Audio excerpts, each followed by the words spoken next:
வணக்கம் மக்களே. இன்றைக்கு அப்போஸ்தலர்கள் 2ஆம் அதிகாரம் வசனங்கள் 24 முதல் 47 முடிய. தேவன் அவருடைய மரண உபாதிகளின் கட்டை அவிழ்த்து அவரை எழுப்பினார். அவர் மரணத்தினால் கட்டப்பட்டிருக்க கூடாதிருந்தது. அவரை குறித்து தாவீது, கர்த்தரை எப்பொழுதும் எனக்கு முன்பாக நிறுத்தி நோக்கி கொண்டிருக்கிறேன். நான் அசைக்கப்படாதபடி அவர் என் வலது பார்சத்திலே இருக்கிறார். அதனாலே என் இருதயம் மகிழ்ந்தது, என் ஆவி களி கூர்ந்தது, என் மாம்சமும் நம்பிக்கையோட தங்கியிருக்கும். என் ஆத்துமாவை பாதாளத்தில் விடீர், உம்முடைய பரிசுத்தர் அழிவை காண ஒட்டீர். ஜீவ மார்க்கங்களை எனக்கு தெரியப்படுத்தினீர், உம்முடைய சன்னிதானத்திலே என்னை சந்தோஷத்தினால் நிரப்புவீர் என்று சொல்லுகிறான். சகோதரரே, கோத்திர தலைவனாகி தாவீதை குறித்து நான் உங்களுடனே தைரியமா பேசுகிறதுக்கு இடங்கொடுங்கள். அவன் மரணமடைந்து அடக்கம் பண்ணப்பட்டான். அவனுடைய கல்லறை இந்நாள் வரைக்கும் நம்மிடத்தில் இருக்கிறது. அவன் தீர்க்கதரிசியாயிருந்து உன் சிங்காசனத்தில் வீற்றிருக்க மாம்சத்தின்படி உன் சந்ததியில் கிறிஸ்துவை எழும்ப பண்ணுவேன் என்று தேவன் தனக்கு சத்தியம் பண்ணினதை அறிந்தபடியால் அவன் கிறிஸ்துவனுடைய ஆத்மா பாதாளத்திலே விடப்படுவதில்லை என்றும் அவருடைய மாம்சம் அழிவை காண்பதில்லை என்றும் முன்னறிந்து அவர் உயிர்த்தெழுதலை குறித்து இப்படி சொன்னான். இந்த இயேசுவை தேவன் எழுப்பினார். இதற்கு நாங்கள் எல்லாரும் சாட்சிகளாக இருக்கிறோம்.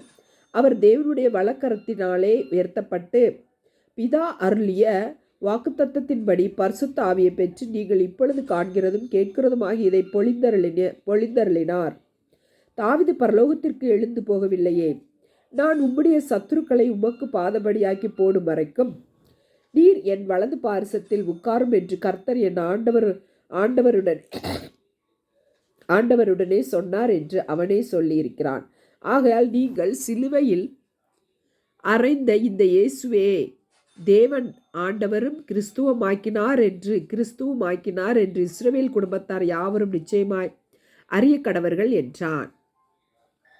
இதை அவர்கள் கேட்டபொழுது இருதயத்திலே குத்தப்பட்டவர்களாகி பேதுருவையும் மற்ற அப்போஸ்தலரையும் பார்த்து, சகோதரரே, நாங்கள் என்ன செய்ய வேண்டும் என்றார்கள். பேதுரு அவர்களை நோக்கி, நீங்கள் மனம் திரும்பி ஒவ்வொருவரும் பாவ மன்னிப்புக்கென்று இயேசு கிறிஸ்துவின் நாமத்தினாலே ஞானஸ்தானம் பெற்றுக்கொள்ளுங்கள், அப்பொழுது பரிசுத்த ஆவியின் வரத்தை பெறுவீர்கள்.